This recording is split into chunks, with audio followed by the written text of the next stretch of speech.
Hello, എൻ്റെ മാത്സിനെ കുറേ നാൾ ഇങ്ങോട്ട് വാ, ഇവിടേക്ക് ഇരിക്കേ, ഇവിടേക്ക് ഇരിക്കുക. എന്നിട്ട് ഞാൻ ഇത് വെച്ചാൽ വാ, വെച്ച് കയറി കുറേ നാളായിട്ട് ഒരു 10 ദിവസമായിട്ട് എൻ്റെ കുട്ടിക്ക് അസുഖമായിരുന്നു. അപ്പോൾ ഞാൻ ഭയങ്കര വിഷമായി. അങ്ങനെ ഞങ്ങൾ ഹോസ്പിറ്റലിലേക്കൊക്കെ കൊണ്ടുപോയി.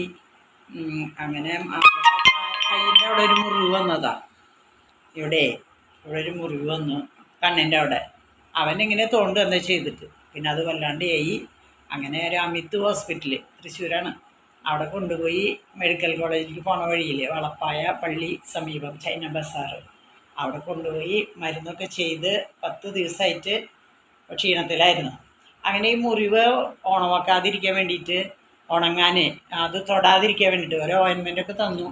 അപ്പോൾ ആ ഓയിൻമെൻറ്റും കാര്യങ്ങളൊക്കെ ഞങ്ങൾ ചെയ്തു. അപ്പോൾ അതുകൊണ്ട് അതൊക്കെ ഭേദമായി. അപ്പോൾ അവർ പറഞ്ഞത് അത് അവരൊക്കെ തൊടുകയെ. അപ്പോൾ തൊടാതിരിക്കാൻ ഈ കോളർ വയ്ക്കാൻ പറഞ്ഞു. അപ്പോൾ ഈ കോളർ വെച്ചാൽ അവനത് തൊടാൻ പറ്റില്ല. വാ ചിരിച്ച്. അപ്പോൾ അതൊക്കെ മാറി. കോളർ വെച്ച് കഴിഞ്ഞാൽ ഭക്ഷണം കഴിക്കുമ്പോൾ ഊരി കൊടുക്കും. എന്നിട്ട് കോളർ വയ്ക്കും. കോളർ വെച്ചിട്ട് അവരിയ്ക്കും. അതിന് കാര്യമായിട്ടുള്ള തടസ്സങ്ങളൊന്നുമില്ല. അങ്ങനെ ഇതായിട്ടിരിക്കണം. അപ്പോൾ എന്നും ഹോസ്പിറ്റലിൽ കൊണ്ടുപോവുകയായിരുന്നു. ഹോസ്പിറ്റലിലേക്കും പിന്നെ ഇവിടെ അടുത്തുള്ള വെറ്റിനറി ഇവിടേക്കൊക്കെ പോയിരുന്നു, പൂക്കോട് പഞ്ചായത്തിലൊക്കെ. അപ്പോൾ മുറിവൊക്കെ ക്ലീനാക്കാനും ഒക്കെ ആയിട്ട് അപ്പം നല്ല സഹകരണമായിരുന്നു അവനും അതെ, അതുപോലെ തന്നെ അവർ ഹോസ്പിറ്റലിൽ അതെ. അപ്പോൾ അതൊക്കെ കഴിഞ്ഞ് വളരെ വിഷമിച്ചാണ്. ഭക്ഷണമൊന്നും കഴിച്ചിരുന്നില്ല. അങ്ങനെ രക്ഷപ്പെടുത്തി വന്നു. ഇപ്പം നല്ല കുട്ടിയായി ഇല്ല മെച്ചേ. ഇപ്പം മാത്സ് ഇപ്പോൾ അതെ നല്ല കുട്ടിയാണ്,